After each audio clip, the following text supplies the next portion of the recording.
사도신경으로 신앙 고백 드리겠습니다. 나는 전능하신 아버지 하나님 천지의 창조주를 믿습니다.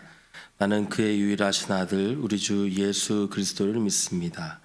그는 성령으로 잉태되어 동정녀 마리아에게서 나시고 본디오 빌라도에게 고난을 받아 십자가에 못 박혀 죽으시고 장사된 지 사흘 만에 죽은 자 가운데서 다시 살아나셨으며 하늘에 오르시어 전능하신 아버지 하나님 편에 앉아 계시다가 거기로부터 살아있는 자와 죽은 자를 심판하러 오십니다. 나는 성령을 믿으며 거룩한 공교회와 성도의 교제와 죄를 용서받는 것과 몸의 부활과 영생을 믿습니다. 아멘. 찬송가 202장 찬송하시겠습니다. 202장입니다.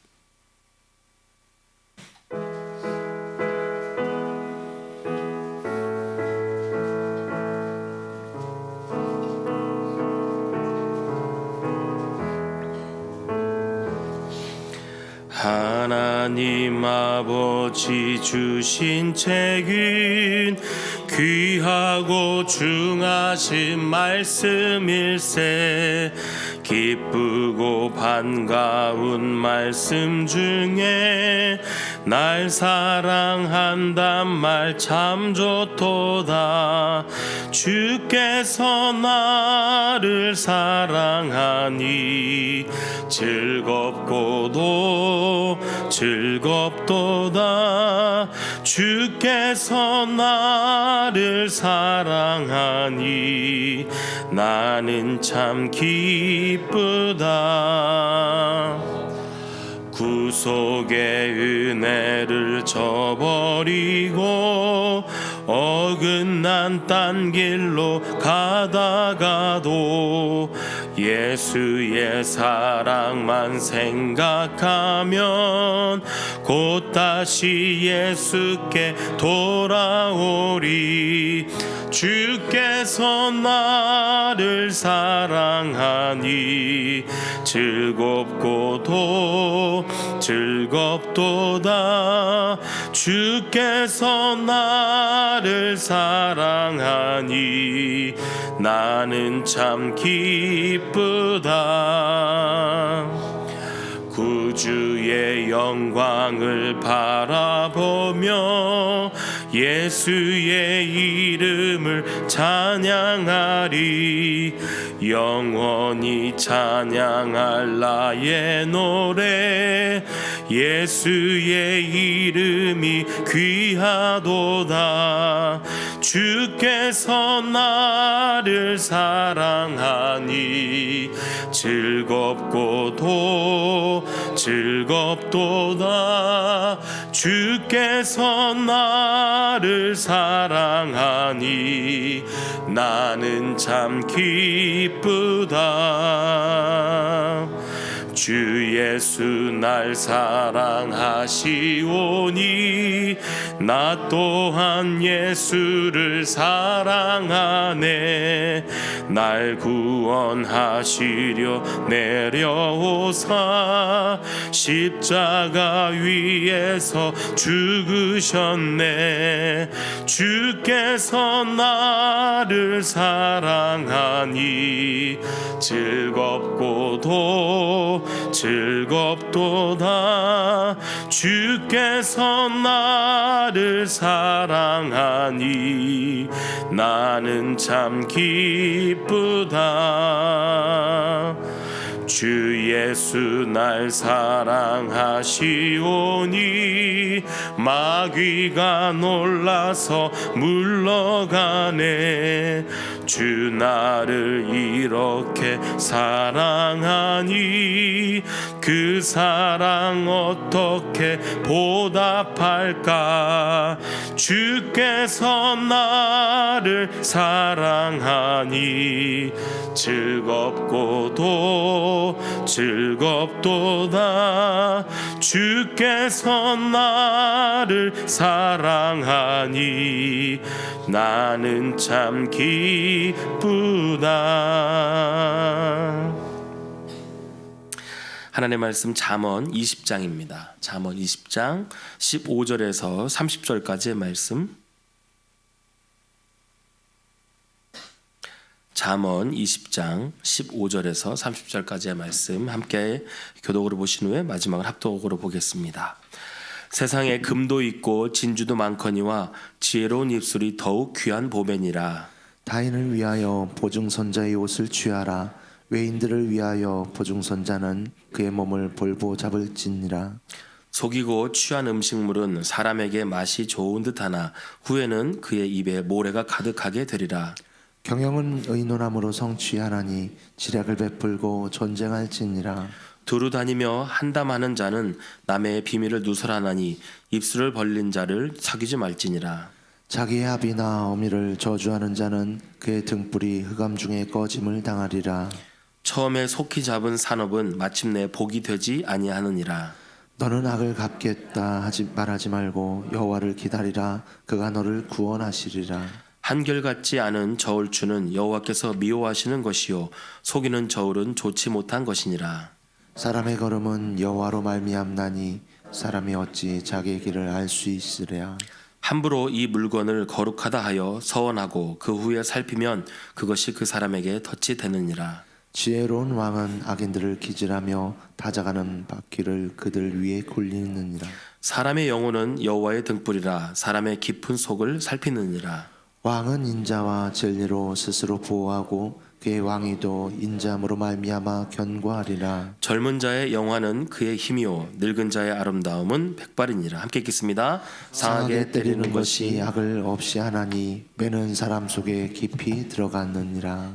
아멘. 기도하겠습니다. 좋으신 아버지 하나님, 은혜를 감사합니다. 지난 간밤에도 저희들을 주님 품 안에서 편히 쉬게 해주시고 또 이 새벽에도 저희들을 주 앞에 불러주심을 감사합니다. 오늘도 저희들에게 새날 주시고 또 생명 주시고 건강 주셨는데 이 한날도 주님과 더불어 동행하게 하시고 주를 기쁘시게 하는 한날 되게 하여 주옵소서. 이 새벽에도 주님을 사모하오니 말씀과 기도 가운데 저희들을 만나 주시고 주의 성령으로 충만케 하여 주옵소서. 하나님께 감사의 예물과 또 1000번째 예물을 드립니다. 믿음으로 또 순종으로 감사함으로 드리는 예물을 주님께서 기뻐 받으시고 약속하신 하늘의 복과 땅의 복으로 충만하게 채워 주옵소서. 주의 은혜로 종의 가정들이 형통케 해주시며 그 자녀들을 축복하여 주옵소서. 예수님의 이름으로 축복하며 기도하옵나이다. 아멘. 이 새벽에도 주의 은혜와 축복이 함께 하시기를 축원합니다. 잠언 말씀 묵상하는 거 재밌으신가요? 네. 예. 자, 오늘도 이제 15절 말씀부터 보겠습니다.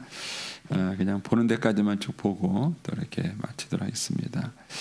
15절에 보면 세상에는 금도 있고 진주도 많거니와 지혜로운 입술이 더욱 귀한 보배니라 그랬습니다. 금이나 진주보다 즉 재물보다도 더 중요한 게 뭐냐면은 지혜롭게 말하는 거예요. 지혜롭게 말하는 게 뭐냐? 이제 그거는 이제 여러분들이 이 잠언만 다시 읽어봐도 이 지혜가 말하는 개념이 뭔가 하는 것을 알 수 있습니다. 뭐 예를 든다면은 몇 군데 한번 찾아볼까요? 잠언 15장을 한번 가보실래요? 잠언 15장.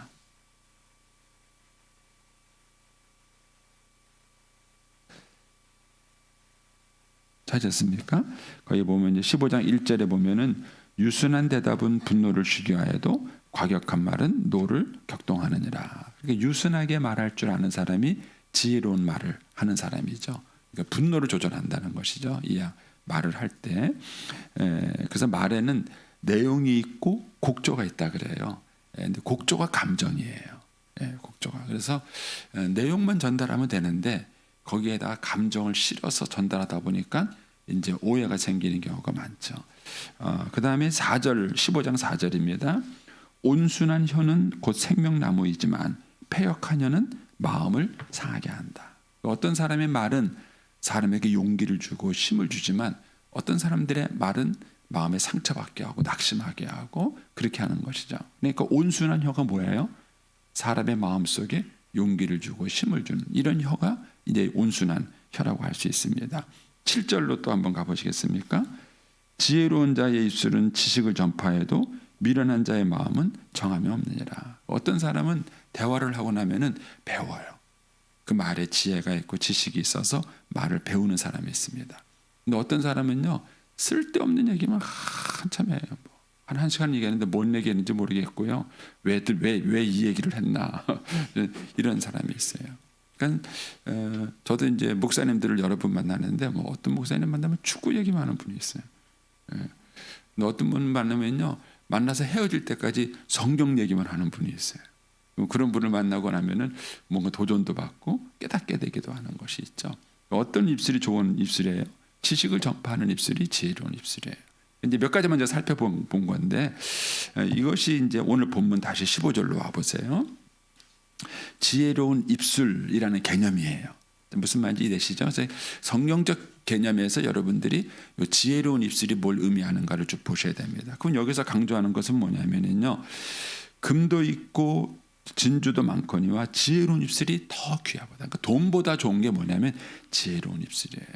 그러면 어떤 사익감 고르시겠어요?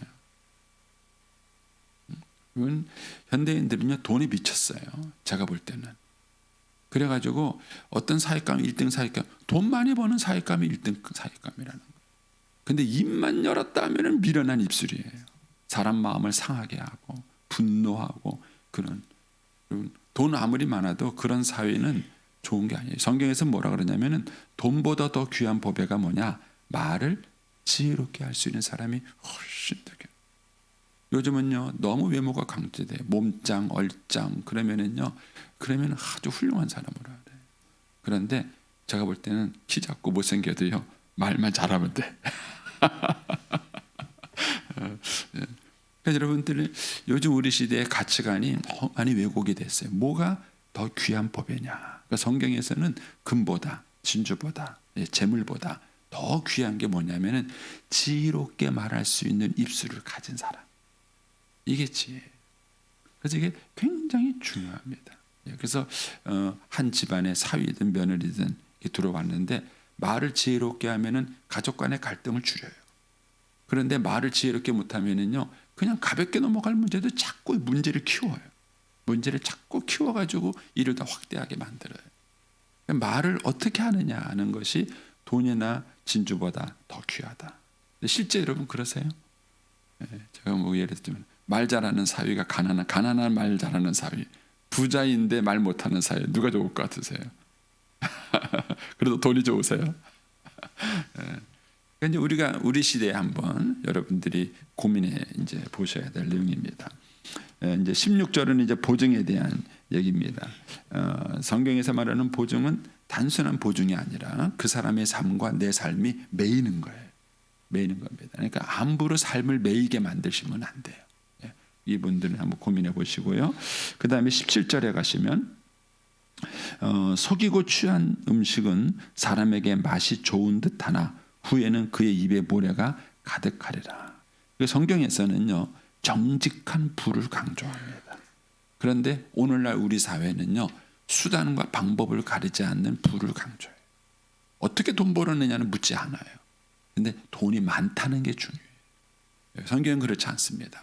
성경에서는요 돈이 많은 게 중요한 아니라 어떻게 부를 취득했느냐는 게 중요해요. 거기 내려가셔서 23절을 보시면은요 한결같지 않은 저울 추는 여호와께서 미워하시는 것이요 속이는 저울은 좋지 못한 것이니라. 여러분 예수 믿는 사업가들은요 목표가 뭐였냐면 정직한 장사이어야 합니다. 정직한 장사. 근데 오늘날 우리 사회는 정직하면 장사하기가 어렵습니다. 제가 이제 사실은 이거는 제가 얘기하는 것보다 사업가가 얘기하는 게 훨씬 설득력이 있어요. 목사님이 제가 얘기하면은 목사님은 이 시대를 잘 모르신대. 이렇게 말하면 제가 할 말이 없어요. 그래서 우리 뭐 장로님, 권사님 이런 분들 이 사업 현장에 있는 분들이 사실은 이런 진실을 보여요. 정직하게 장사하는 거. 예전에 이제 오래전 얘기라서 지금은 어떤지 모르겠습니다. 이제 이랜드 박성수 이제 장로님이 이제 성경대로 그분이 목회한다 장사하려고 그분이 뜻을 세웠어요. 세워서 정직하게 이제 장사를 하려고 할 때 첫 번째 걸린 게 뭐냐면 세금이었어요. 세금. 정직하게 세금을 내겠다 이거였었어요. 그런데 이제 그분은 옷을 만들잖아요. 옷을 만들면은 원단을 사갖고 와야 돼요. 원단을 사갖고 와서 옷을 만들어서 그것을 파는 거예요. 그러면은 나 혼자 정직하다가 될 문제가 아니에요. 내가 정직하게 신고하면은 이 재료를 사온 집이 정직하게 돼야 되는 거예요. 이게 안 되면 이게 걸리는 거예요. 그러니까는 정직하게 장사하니까 그 사람은 거래를 안 하려고. 거래를 안 하려고. 한 번은 이제 공장을 크게 좀 지어야 돼서 땅을 사야 되는데 그런 거예요. 예, 땅값을 깎지 않겠다. 그 대신에 정직하게 거래하자. 그러는데 거래 안 하시는. 그러다가 이제 그분이 홍대 그 이사장님이 소유한 이제 학교 건물을 사게 돼요. 근데 그때도 얘기했대요. 그러니까 그분이 그랬대요. 명색이 내가 사업가고, 참 교육가고, 당신은 사업가인데 교육가가 사업가보다 정직하지 않아서 되겠습니까? 그래서 그분이 이제 그다음 그분이 이제 원하는 대로 거래를 했다 그래요. 그래서 여러분 정직하게 장사하는 게 쉬운 것 같은데 쉽지 않습니다. 전 그래도 우리 부여중앙교회에 계신 분들은 정직하다 이 소문이 났으면 좋겠어요. 아멘대로 안 하시면 한번 해보세요. 믿음으로 산다는 게 얼마나 어려운가. 결코 쉽지 않습니다. 믿음으로 산다는 게. 그래서 내가 장사하는데 적어도 우리 집에서 파는 물건 이거는 믿을 수 있어야 돼요. 여기 부여중앙교회 교인이네. 교패를 딱 보고는 그럼 이 집은 무조건 믿을 수 있다. 이게 돼. 그게 진짜 믿음이에요. 예, 그런데 지금은 뭐 예수 믿는 사람이나 예수 믿지 않는 사람이나 똑같아요. 똑같습니다. 그래서 하나님께서 우리에게 축복하시는 진짜 축복은 뭐냐? 정직하게 일해서 얻은 축복입니다. 그런데 정직해서 성공할 수 있어요. 아멘을 안 하시죠. 예, 근데 우리나라는 이제 이 문화가 참 약해요. 예, 그래서 저도 한국 문화에서 커가지고요 거짓말이 입에 뱄어요. 저보고 너무 의심하지 마시고, 예, 그런 흔한 것 중에 하나가 뭐냐면은 야 아빠 없다 그래. 이런 거 있잖아요. 전화 받으면서 아빠 없다 그래. 근데 우리는 그런 것들이 너무 쉽게 나와요. 저도 가만히 제 자신을 돌아보면은 그런 문화 속에 젖어든 게 너무 많아요. 그래서 이게 쉽지는 않습니다. 그러나 성경에서는 이제 정직한 장사를 원하시는 것이죠. 21절로 가보겠습니다. 이제 이것이 문제예요. 왜 이런 일이 생기냐면은 처음에 속히 잡은 산업은 마침내 복이 되지 않는다. 우리는 빨리 부자가 되고 싶어요. 이것 때문에 비정직하게 장사하는 거고 이제 이것 때문에 우리가 속이고 취하는 거예요. 속이고 취하는 거예요. 그래서 우리 사회는요. 아들이 30인데 벌써 기업의 회장이래. 뭐 이게 성공인 줄 알아요. 근데 그게 성공이 아닙니다. 그래서 우리는 로또에 당첨되면 축하해. 어떻게 그렇게 돈을 벌었어. 그런데 성경에서 뭐라 그러냐면요. 너무 일찍 돈 버는 것은 재앙이라고 말이에요. 마침내 복이 되지 않는다. 마침내 복. 저는 이제 제 주변에서 그런 경우를 종종 봐요. 빨리 성공하니까는요. 사람이 돈 맛을 빨리 알아요. 인간성이 나빠져요. 기도하지 않습니다. 하나님을 의지하지 않아요. 그러니까는 돈이 많아서 평생 하나님 모르고 살아가는 것보다 차라리 가난하게 살면서 평생 하나님 의지하는 게 낫습니다. 찬성을 안 하세요? 네? 네. 여러분 우리 시대의 트렌드가 완전히 바뀌었어요. 우리 시대. 그래서 오늘날 우리 시대가 만모니즘이 지배하는 시대예요. 뭐든지 돈 많이 벌면 끝이야. 성공하면 그걸로 끝이야. 어떻게 벌었는지 그 자리에 이건 상관하지 않습니다. 그런데 여러분 빨리 성공하는 것은 진짜 복이 아니에요. 진짜 복이 아닙니다. 이게 이런 원리가 이제 목회도 적용해요. 목회도 빨리 성공하고 싶어요. 빨리 큰 교회 하고 싶어요. 근데 이게 사실은 망하는 거예요. 사람이 인격이 성숙하고 준비가 된 사람에게 재물이 주어져야 됩니다. 쉽게 생각하면은 초등학생한테 매일 100만 원씩 용돈 준다고 생각해 보세요. 그게 아이를 사랑하는 걸까요? 애 죽이는 거죠. 결코 애를 축복하는 게 아닙니다. 그래서 속히 잡은 산업, 빠른 성공은 마침내 복이 되지 않는다. 진짜 복이 되지 않는다는 것입니다. 오히려 연단받기도 하고 훈련받기도 하고 준비된 사람에게 재물이 주어졌을 때 그게 정말 그 사람에게 축복이 되는 것입니다. 이런 것들을 한번 여러분들이 고민해 보시면 좋겠습니다. 18절로 가보겠습니다. 경영은 의논함으로 성취하나니 지략을 베풀고 전장할지니라. 그렇죠? 어떤 것이든지 한 사람의 지혜보다는 두 사람의 지혜가 낫고요. 의논해서 하는 게 낫습니다. 이거는 뭘 의미하느냐면요. 어떤 리더십을 소유할 것이냐. 요즘은 이제 이런 게 많이 강조가 돼요. 소위 말하는 소통하는 리더십 많이 강조되는데요. 사람들이 의논하지 않습니다. 의외로 자기 똑똑하고 자기 능력이 많으니까는요. 정치 얘기 또 나올 뻔했습니다. 제가. 그래서 어쨌든 그래서 여러분 어떤 게 좋은 리더십인가? 이게 많은 사람들하고 의논하면 의논할수록 그게 좋은 지략과 이런 걸 베풀 수 있습니다. 그래서 여러분들이 가정에서든 뭐 교회에서든 여러분들이 직장에서든 이렇게 이제 여러 사람들의 의견을 소통하는 그런 이제 리더십을 가지면 좋습니다. 19절이죠. 두루 다니며 한담하는 자는 남의 비밀을 누설하나니 입술을 벌린 자를 사귀지 말지니라 그랬습니다. 특히 이제 우리 교회 식구들은 이게 중요해요. 교회 식구들 구역 예배 모임, 남전도 여전대 모임이 한담하는 자리가 되면 안 돼요. 한담하는 자리. 그러면 망하는 겁니다. 망하는 거예요. 그래서 정말 시간을 아껴서 바쁜 시간을 내 가지고 모인 자리인데 그 모인 자리가 알차야죠. 내용이 알차야죠. 그런데 이런 얘기 저런 얘기 쓸데없는 얘기로 한담하고 한담하다 보면은 남의 얘기 하게 돼 있어요. 남의 얘기. 사람이라는 게 심리적으로 그래요. 성경에 나온 것처럼 또 남의 얘기는 또 재밌잖아요. 별식처럼 맛있고. 그러니까 하다 보면은 자기도 모르게 내가 들은 얘기를 하게 되는 거예요. 내가 들은 얘기를 남한테 하게 됩니다. 그러면 이제 비밀을 누설해요. 근데 우리가 알죠. 저 사람한테 얘기 들어갔다가는 온 동네 소문 다 난다. 그러면 이제 그 사람하고는 말 안 합니다. 절대로 말하지 않습니다. 그래서 예수 믿는 사람들이 이것만 잘해도 사랑받아요. 저분한테 얘기하면은 이 입이 무거워서 소문이 나지 않는다. 그런 인식만 가져도 사람들이 사랑받습니다.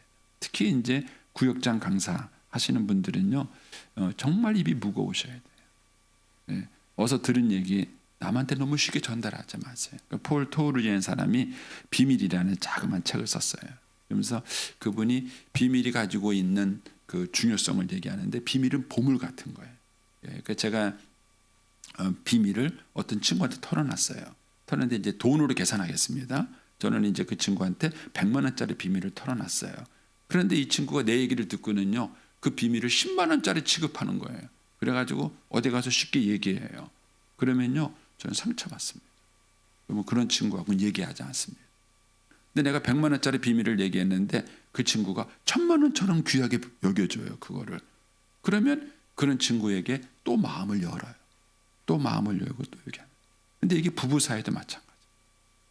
여러분 남편이나 아내의 비밀을 비밀로 아세요? 특히 여성들이 흔히 실수하는 게 그거예요. 여성들은 말을 남자보다 쉽게 합니다. 남자들은요 여자처럼 말을 쉽게 하지 않습니다. 특히 남의 얘기 잘 하지 않습니다. 그런데 이 부부 사이에 대화하고요 너무 쉽게 남편 얘기를 밖에서 하는 사람이 있어요. 남편이 몇 번 경험하고 나면은 아내한테 비밀을 얘기하지 않습니다. 마음에 있는 얘기 하지 않습니다. 근데 그러고 난 다음에 부인은 뭐라 그러냐면 답답하다는 거예요. 이 남자가 말이 없다는 거예요. 자기가 너무 말을 잘하는 걸 모르고. 그러면 누구랑 친구를 사귀려고 하신다 그러면은요 비밀을 비밀로 간직할 수 있으시. 비밀을 비밀로 간직할 수 있어요. 그래서 그거를 소중하게 여겨주는 사람을 우리는 그 소중하게 생각을 하는 것입니다. 그래서 19절 말씀은 특히 우리 예수 믿는 사람에게 정말 기억을 잘해야 됩니다. 두루 다니며 한담하는 사람은 남의 비밀을 누설해요. 한담하지 마시고요. 성경 읽으시고요. 기도하세요. 그 시간에. 쓸데없이 다니면서 자꾸 사람 만나고 다니세요. 조심하시는 것이죠. 그래서 옛날에는 다 동네 소문은 어디서 났다?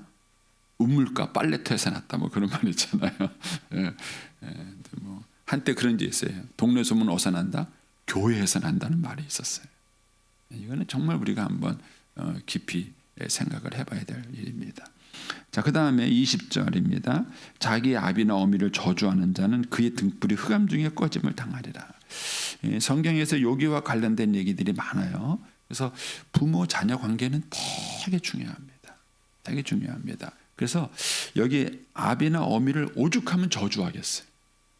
예. 그러니까는 상처가 많은 거예요. 부모에 대한 상처도 많고 부모를 존경하지도 못하고 그런 거예요. 그러니까는 부모에게 막 대들고 막 싸우고 오죽하면 이제 부모를 저주하겠습니까?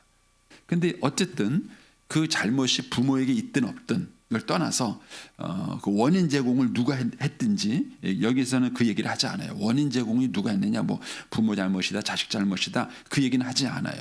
다만 지금 나타난 이 현상이 뭐냐면은 자기 아비나 어미를 저주하는 거예요. 그 부모에 대한 권위를 모르고 사랑을 모르는 거예요. 이런 사람의 인생은 어떻게 되느냐? 살다가 그의 등불이 흑암 중에, 흑암이 뭡니까? 정말 등불이 필요할 때예요. 빛이 필요할 때예요. 근데 그때 그 불이 꺼진다는 거예요.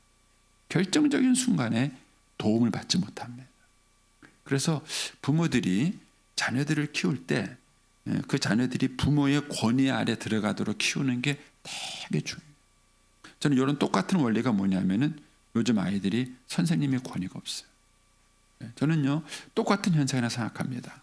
그 인생이 살아가다가 인생의 등불이 필요할 때 등불이 꺼지는 거예요. 그래서 애들한테 물어보세요. 너 좋아하는 선생님이 있니? 물어보세요. 한번. 너 좋아하는 선생님이 있니? 없어요. 그러면 그 인생 끝난 거예요. 한 걸음 더 나가서 네가 존경하는 선생님이 있니? 애들한테 물어보세요. 요즘 애들 없어요. 그걸 누가 막느냐? 부모가 막아요. 부모가 아이들을 선생을 존경하도록 가르치지 않습니다. 그 문제. 저는 이제 목사로서 제가 평생 목회하면서 조심하는 것 중에 하나가 뭐냐면은 성도들이 저 때문에 상처받지 않도록 노력을 많이 해요. 근데 그렇게 해도 상처 줘요. 왜냐하면 인간이 완벽하지 않으니까 실수가 있는 것이죠. 그래서 정말 그것 때문에 왜냐하면 여러분들이 목사를 존경하지 않게 되면, 목사를 사랑하지 않으면 지금 제 설교 들을까요? 안 듣죠. 안 듣죠. 그러니까는 하나님의 말씀을 듣고 교훈을 받을 기회를 그분은 놓치는 거예요. 박탈당하는 것입니다. 그러니까는 부모 자녀 관계가 그러한 거예요. 그래서 여러분의 자녀들이 부모를 사랑하도록 만들어요. 한 걸음 더 나서 부모를 존경하도록 만들어야 합니다. 여러분 자녀들이 부모님을 사랑하고 부모를 존경하고 부모가 하는 말에 귀를 기울일 수 있는 그런 부모가 되셔야 돼요. 부모니까 저절로 되는 게 아니에요. 내가 부모니까 너 내 말 들어라 이렇게 되는 거 아니잖아요. 그러니까는 이런 면에서 이 20절 말씀을 한번 묵상을 해보시면 저입니다.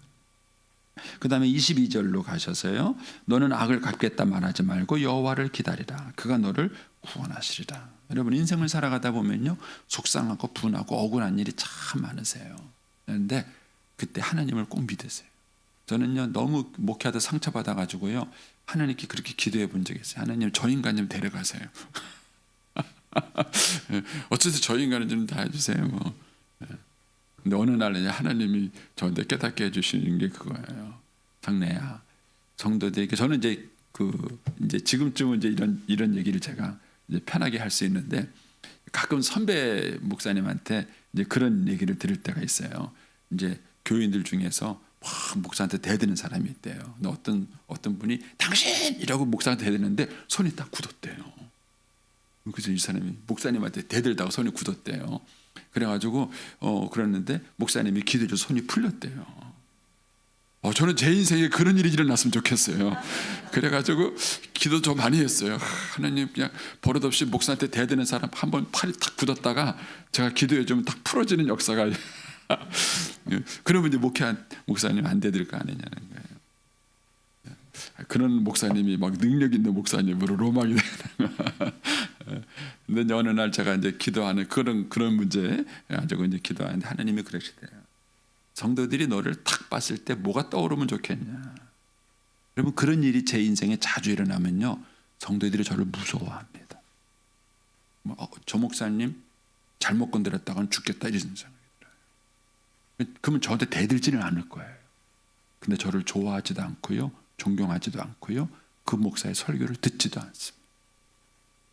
여러분 무서운 목사 설교 들을 것 같으세요? 그렇지 않습니다. 성도들이 너를 탁 기를 때 저 목사님은 사랑이 많으시고 저 목사님만 만나면 뭔가 영혼이 회복이 되고 사람이 살아나고 생명을 살리는 목사가 돼야 되는 어떤 이미지를 갖겠냐는 거예요. 어떤 이미지를 갖겠냐. 그래서 하나님이 그런 능력을 안 주신 것 같아요. 여러분 겁먹지 마세요. 저는 그런 능력 없습니다.